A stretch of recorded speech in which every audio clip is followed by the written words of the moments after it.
The snow was falling thick and fast, blanketing the quiet neighborhood in an almost magical stillness. It was Christmas Eve, a time when homes sparkled with warm lights and streets echoed with laughter and cheer. But as Sophie made her way down the icy sidewalk, clutching a bag of carefully wrapped gifts and a container of homemade stew, she couldn't shake the feeling that her evening was about to take an unexpected turn. She glanced up at the modest house at the end of the street. Its once bright paint faded and chipped. The lawn, usually trimmed with care, was now overgrown with the stubborn remains of autumn leaves. Sophie had passed this house every day on her way to work, always noticing the elderly man who sat on the porch, a quiet, somber figure with eyes that seemed to carry the weight of many winters. This man, Mr. Harper, had always been somewhat of a mystery to the neighborhood. He rarely spoke to anyone, and while the festive season brought most neighbors together, he remained a solitary figure. Sophie had learned through snippets of conversation at the local coffee shop that he had lost his wife several years ago, and with her, the light that had once filled his life.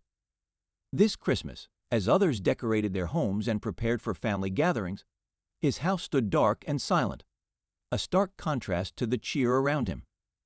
Sophie couldn't bear the thought of someone spending Christmas alone, especially someone like Mr. Harper. She had no grand plan, no expectation of gratitude or reward. She simply wanted to offer a small gesture of kindness. With that thought, she climbed the steps to his porch, her heart pounding louder than she liked to admit.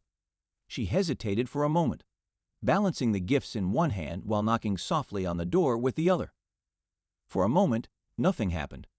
Then she heard the faint shuffle of footsteps from within. The door creaked open, revealing Mr. Harper's weathered face, his brow furrowed in mild surprise. "Yes," he asked, his voice gruff but not unkind. "Hi, Mr. Harper," Sophie said, forcing a smile. "I live just down the street, and I thought you might like some company tonight. I brought some food and a few small gifts. I hope I'm not intruding." For a long, uncomfortable moment, Mr. Harper said nothing. His eyes, sharp and piercing despite his age, seemed to search her face for something. Then, without a word, he stepped aside, silently inviting her in. The house was exactly as Sophie had imagined, neat but sparse, with an air of melancholy that seemed to hang in every corner. A single photograph on the mantel caught her eye. Mr. Harper and a woman she assumed was his late wife, both smiling warmly at the camera. The sight tugged at Sophie's heart. They spent the evening in quiet conversation. Sophie told him about her family, her love for baking, and her childhood Christmas memories. Mr. Harper, though reserved at first, began to share stories of his own, of Christmases long past, of the joy his wife had brought to their home, and of the loneliness that had filled the void since her passing. By the time Sophie left, the heavy atmosphere in the house seemed to have lifted ever so slightly. As she stepped out into the cold night, Sophie felt a quiet sense of fulfillment. She hadn't done much, but perhaps it was enough. Little did she know, her small act of kindness had set into motion a chain of events that would change her life forever. The next morning, Christmas Day, Sophie was just settling in with her family when a sharp knock at the door interrupted their gathering. She opened it to find two sharply dressed men standing on her porch, their expressions serious. One of them held a briefcase, the other a folder. "Miss Sophie Green?" one of them asked, his tone formal but polite. "Yes," she replied, her stomach twisting with unease. "Can I help you?" The man adjusted his glasses and handed her a business card. "We're representing Mr. Harper. He asked us to speak with you about a very important matter." Sophie stared at them, her mind racing. What could Mr. Harper possibly need lawyers for? And why her? Before she could ask, the man opened the folder, revealing a document that would leave her completely speechless. Sophie's heart pounded as she stood frozen in the doorway, staring at the business card in her hand. The name on it seemed professional enough, but the presence of two lawyers on her doorstep left her uneasy. Christmas morning wasn't exactly a typical time for legal matters, and her mind raced with questions. What could Mr. Harper possibly need from her? Was there some kind of misunderstanding? "May we come in?" one of the men asked, breaking the heavy silence. His tone was polite but carried an urgency that Sophie couldn't ignore. She hesitated briefly, glancing back at her family seated around the living room, their cheerful conversation now hushed as they watched the exchange. Sure, Sophie replied, stepping aside to let them in. She gestured toward the couch, though her unease grew with each passing second. What's this about? The lawyers exchanged a quick glance before the one with the briefcase spoke. Mr. Harper contacted us last night and asked us to draft some urgent documents. He insisted we deliver them to you personally this morning. Sophie blinked, her confusion deepening. Last night? After I left his house? Yes, the man confirmed, opening the briefcase and pulling out a thick envelope. He was quite insistent.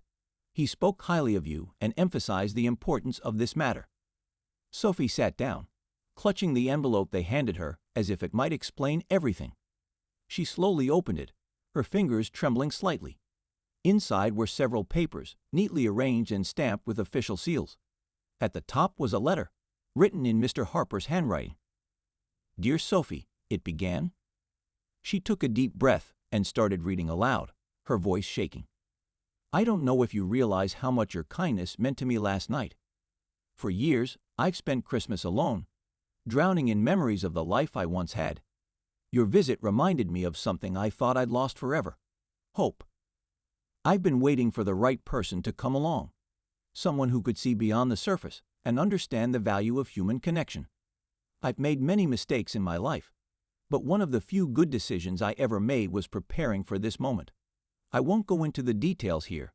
That will all become clear soon. Just know that everything I'm doing now is my way of saying thank you and ensuring that your kindness is rewarded in ways you never imagined."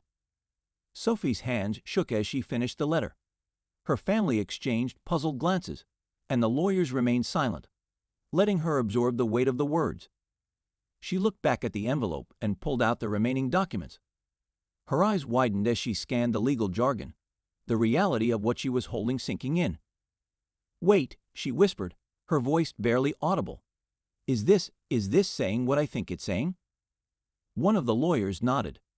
"Mr. Harper has named you the sole beneficiary of his estate. His house, his savings, and his investments are now legally yours. He finalized everything last night after you left." Sophie stared at them, her mind unable to process the magnitude of what they were saying. She thought of Mr. Harper's modest home and assumed his life had been as simple as the house he lived in. But as the lawyers explained further, it became clear that Mr. Harper's unassuming appearance had hidden a lifetime of careful investments and substantial wealth. "But why me?" Sophie finally managed to ask, her voice filled with disbelief. "I only spent a few hours with him. I didn't do anything special." The lawyer with the glasses adjusted them again and replied, "Sometimes a single act of kindness can change everything. Mr. Harper told us he had been waiting for someone who reminded him of the compassion his wife once brought into his life. He believed you were that person." Sophie felt tears welling up in her eyes. The weight of his words, his trust, and his gratitude settled heavily on her heart. But alongside the gratitude, a new worry began to creep in. Why had Mr. Harper felt the need to act so urgently? Why had he called his lawyers late on Christmas Eve, seemingly in a rush to finalize these decisions? "Is Mr. Harper okay?" Sophie asked suddenly, a pang of anxiety shooting through her. "I mean, did you speak to him this morning?" The lawyers exchanged another glance, their hesitation making her heart sink. "We're not sure," one admitted. "He didn't answer his phone when we tried to confirm our visit. It could be nothing, but we felt it was important to honor his request regardless." Without thinking, Sophie jumped up from the couch, grabbing her coat. "I need to check on him," she said, her voice firm. "I need to make sure he's all right." Her family offered to come with her, but Sophie insisted on going alone. The lawyers watched her leave, their expressions a mixture of professionalism and quiet concern. The snow had picked up again as Sophie hurried down the street, her mind racing. She thought of Mr. Harper's solemn face as he had bid her goodbye, his small, grateful smile. What if she had missed something? What if he hadn't just been lonely, but also in need of help? When she reached his house, she noticed the curtains were drawn, just as they had been the night before. She knocked on the door, her heart pounding, but there was no answer. After a moment of hesitation, she tried the handle. To her surprise, it opened easily. The house was quiet, almost eerily so. The air inside felt heavier than it had the night before, and Sophie's footsteps seemed unnaturally loud as she moved through the small living room. "Mr. Harper?" She called out, her voice trembling. She found him in his favorite chair, a soft blanket draped over his lap. At first, she thought he was asleep, his expression peaceful. But as she stepped closer, the truth became heartbreakingly clear. Mr. Harper had passed away during the night. Tears streamed down Sophie's face as she knelt beside him, overwhelmed by a wave of grief and guilt. She had no way of knowing that her simple act of kindness would be the last bit of joy he would experience. And yet, she couldn't shake the feeling that there was more to his story, something he hadn't yet told her, something that the documents and his letter only hinted at. Sophie sat on the floor beside Mr. Harper's chair, her emotions a tangled mix of sorrow and gratitude. She reached for his hand, which felt cool to the touch, and whispered softly, "Thank you for trusting me. I hope you're at peace now." The room was still, but Sophie felt a strange sense of warmth, as if the house itself was acknowledging the kindness that had passed between them the night before. She didn't know how long she sat there, lost in her thoughts, before her phone buzzed in her pocket. It was one of the lawyers. With a shaky voice, she told them what had happened. They assured her they would take care of the arrangements, but before ending the call, the lawyer added something unexpected. "Mr. Harper mentioned there were more documents for you in his home," he said. "He said you'd find them when the time was right. They might give you more clarity." Sophie's gaze swept across the room, her eyes lingering on the photograph of Mr. Harper and his wife. She stood, determination replacing her earlier sadness. She began to search the house, carefully opening drawers and cupboards, unsure of what she was looking for. Finally, tucked away in a wooden box beneath his bed, she found a stack of letters tied with a faded ribbon. On top was an envelope with her name written in neat handwriting. Inside was another note from Mr. Harper. "Sophie," it began, "if you're reading this, it means I've left this world. But before I go, there's something you need to know. My wife and I spent years building a life filled with love, and when she passed, I lost my way. I withdrew from the world, convinced that no one could fill the void she left. But then you came along, reminding me of the goodness still out there. I didn't just want to thank you. I wanted to give you something more, a way to continue what my wife and I believed in." The note went on to explain that much of Mr. Harper's wealth had been dedicated to a foundation he and his wife had started years ago to help those in need. It had been dormant since her death, but now he wanted Sophie to take over. Along with the estate, he had left her in charge of the foundation, trusting her to bring compassion and hope to others just as she had brought it to him. Sophie's hands shook as she read his words. She felt overwhelmed, but also honored. The weight of his trust wasn't a burden, it was a gift, a chance to carry forward his legacy. She spent the next few hours poring over the letters, each one offering glimpses into the love and generosity that had defined Mr. Harper and his wife's life together. By the time she left the house, the sun was setting, painting the snow-covered street in shades of gold and pink. In the days that followed, Sophie worked closely with the lawyers to settle Mr. Harper's affairs.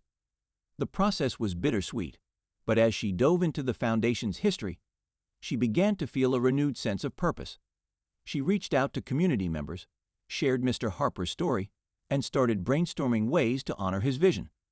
The foundation quickly became a hub for good, providing food, shelter, and support to those in need. Months later, on what would have been Mr. Harper's birthday, Sophie stood in front of a crowd at the Foundation's official reopening. She held the same photograph of him and his wife that had once sat on his mantel, now framed and displayed as a symbol of the love that had inspired it all. Mr. Harper taught me that even the smallest acts of kindness can create ripples we never see coming, she said, her voice steady despite the lump in her throat. He reminded me that connection, compassion, and hope are what truly matter. This foundation is a testament to that and to him. As the crowd applauded, Sophie felt a quiet sense of peace. The story that had begun with a simple act of kindness on Christmas Eve had come full circle. leaving behind a legacy of generosity that would touch countless lives. And in that moment, Sophie knew she wasn't just carrying on Mr. Harper's dream, she was living it.